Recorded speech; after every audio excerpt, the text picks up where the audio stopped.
அனைவருக்கும் வணக்கம். கொஞ்சம் காதல் கொஞ்சம் மோதல் இந்த இசை வெளியீட்டு விழாவுக்கு வந்திருக்க அனைத்து நண்பர்களுக்கும் என்னுடைய மாலை வணக்கம். நான் இப்போ தான் ஸ்ரீகாந்த் மேடையில் பேசி நான் பார்க்குறேன். இது போல் திரையில் இருந்தால் நீ தான் சூப்பர் ஸ்டாராக இருப்பப்பா. இவ்வளோ எனர்ஜெட்டிக்காக இருக்க, நீ ஏதோ சாம்பார் மாதிரி வந்து சாம்பார் மாதிரி போயிட்டுருக்க. இவ்வளோ எமோஷனாக இவ்வளோ ட்ரூத்ஃபுல்லாக இருக்க, இவ்வளோ இதுவாக பேசுகிற, நீ இதே உன்னோட ஒரிஜினல் கேரக்டராக நீ பண்ணியிருக்கணும். நீ வந்து படத்துலேயும் நீ பண்ணோம். அது இல்லை அதுலேயும் இப்போ என்ன பார்த்தா அந்த மௌனராத்திர சந்திரமௌலி மாதிரியே தெரிஞ்ச நீ அவ்வளோ. இதில் நீ 10% பண்ணியிருந்தாலே நீ வந்து, ஆனாலும் 25 வருஷம் ஆச்சுங்கிறத நம்பவே முடியலப்பா என்னால். நீ அதனால் நான் வந்து ஸ்ரீகாந்தோட ஒரு படம் பண்ணணும். நான் வந்து 2002 வந்து நான் ஒரு கூப்பிட்டு ஒரு படம் பண்ணுறதுக்காக கூப்பிட்டு பேசியிருந்தேன். அப்போ ஏதோ ஒரு கான்ட்ராக்டில் இருந்தார். ஆஸ்கர் மூவிஸ்க்கு அடுத்து ஏதோ படம் பண்ணணும் அப்படின்னு. அதனால் நான் அந்த படம் பண்ண முடியாமல் போயிடுச்சு வந்து. ஏன்னா அந்த பன்னீர் வந்து அவரோட என்னோட கேமராமேன், அவர் அந்த படம் பண்ணிட்டு இருந்தார். ஸ்டில்ஸ்லாம் எனக்கு முதல்ல கொடுத்துருந்தார். S S. அப்போது நான் பார்க்கும்போது ரொம்ப எனக்கு வந்து 90ல் பிரசாந்தை பார்த்த மாதிரி அவ்வளோ வந்து ரொம்ப சாஃப்டாக ரொம்ப அழகாக ஒரு எனக்கு தெரிஞ்சுது. சரி இவரை எப்படியும் வச்சு அடுத்த ஒரு லவ் சப்ஜெக்ட் பண்ணலாம் நான் வந்து ட்ரை பண்ணேன். அப்போ வந்து இல்லை சார் அந்த அக்ரிமெண்ட்டில் இருக்குன்னு சொன்னார். அதனால் அதை பண்ண முடியாமல் போயிடுச்சு. ஒரு வேளை நான் பண்ணியிருந்தா நீ வந்து நம்ம சேர்ந்து ஒரு படம் பண்ணிக்க வாய்ப்பு நான் மிஸ் பண்ணிட்டேன், அவ்வளோதான். இந்த விழாவுக்கு நான் வந்து இங்கே வருகை தருவதற்கு முக்கிய காரணம் வந்து இயக்குனர் கே ரங்கராஜ் அவர்கள் தான்.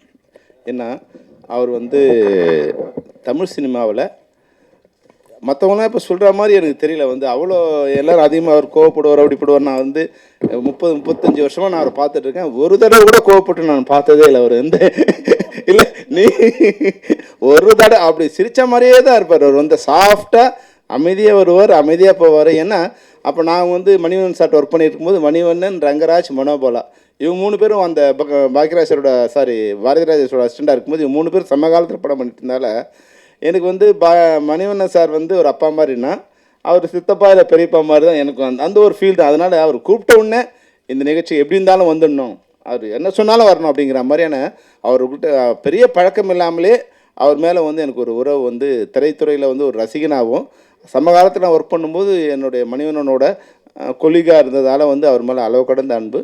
நான் வந்து விஜயகாந்த் சாரோட படம் பண்ணணும் அந்த ஸ்டேஜில் அங்கே இருக்கும்போது அவர் தர்மம் வெல்லும் படம் பண்ணிகிட்டு இருந்தார்.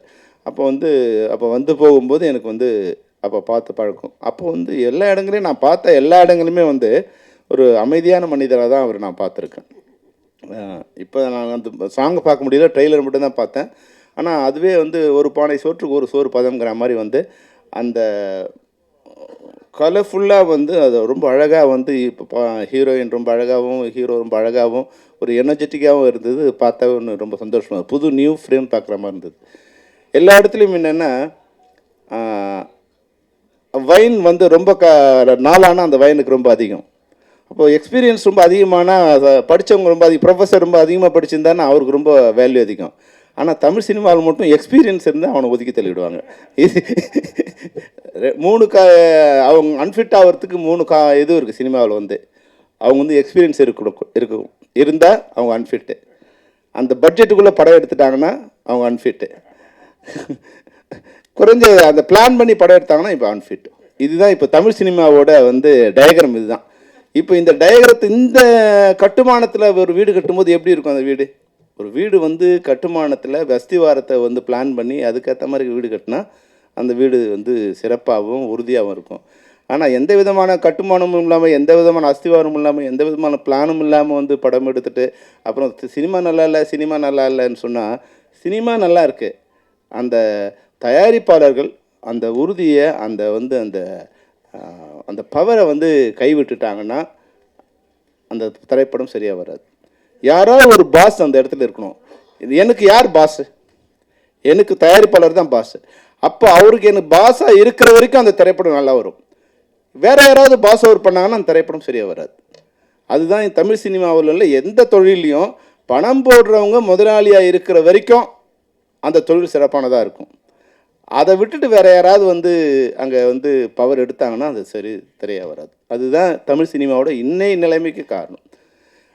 ஆனால் வந்து ரங்கராஜ் சார் இருக்கும்போது நான் வந்து அவரோட ஒர்க் பண்ணல. ஆனால் வந்து அவருக்கு கதை எழுதின ஒரு செல்வராஜ் சாரோ முதல்ல கலைமணி சாரோ அவங்க வந்து 3 பேரை பற்றி ஒரு ஒரு ஒரு கம்பேர் பண்ணி சொல்லுவாங்க.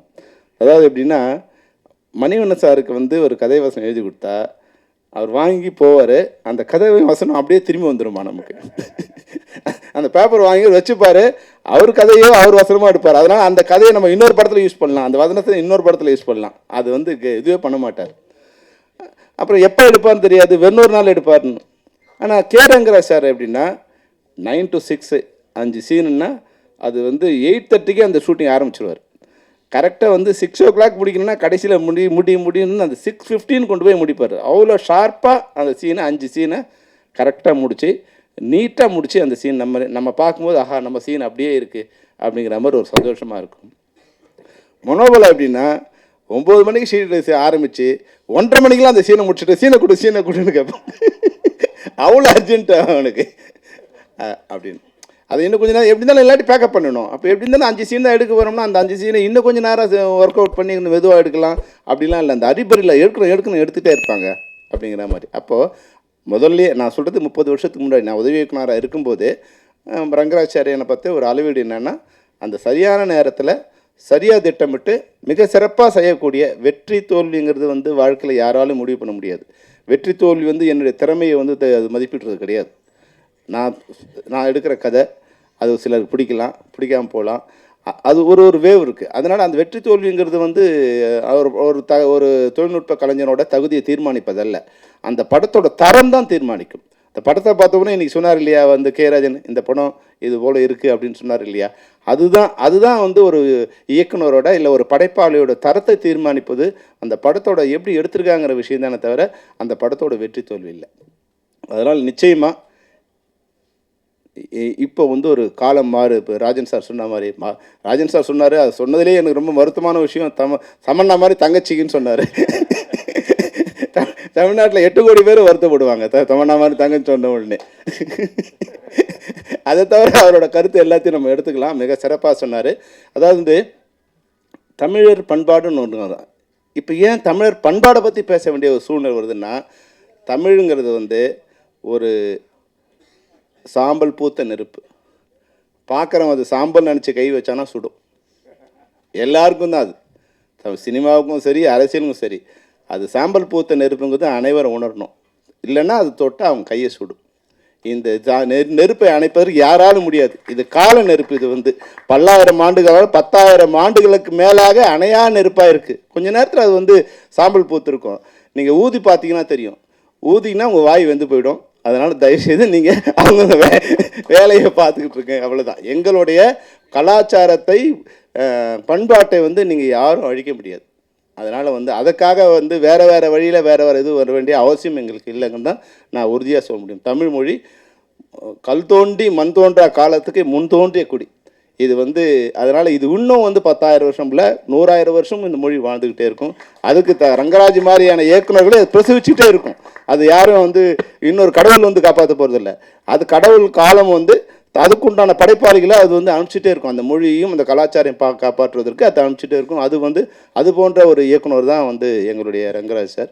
நிச்சயமாக உங்களுக்கெல்லாம் பத்திரிகையாளருக்கு வந்து மிக மிக தாழ்மையான ஒரு வேண்டுகோள்னா, உங்களுக்கு ஒரு தர்மம் இருக்குது. உங்களுக்கெல்லாம் ஒரு காலத்தில் செய்தி கொடுத்தோம், நட்பு கொடுத்தோம், உங்களையெல்லாம் வளர்த்த ஒரு இயக்குநர்களில் ரங்கராஜ் சார் ஒரு முக்கியமான ஒரு நண்பராக இருந்திருப்பார். அந்த தர்மத்தை நீங்களை வச்சுட்டு உங்களுக்கு இப்போ வந்தவங்களுக்கு இல்லாமல் இருக்கலாம். இல்லை உங்கள் மூத்தவராக இருக்க, இல்லை உங்களோட அப்பாவாக இருப்பார், இல்லை உங்கள் சகோதராக இருந்திருக்கலாம், இல்லை உங்கள் முன்னோடியாக இருக்கிற அனைத்து பத்திரிகையாளருக்கும் மிக நெருங்கிய நண்பராக, மனிதாபிமானம் உள்ள ஒரு நண்பராக வந்து ரங்கராஜ் இருந்திருப்பார்.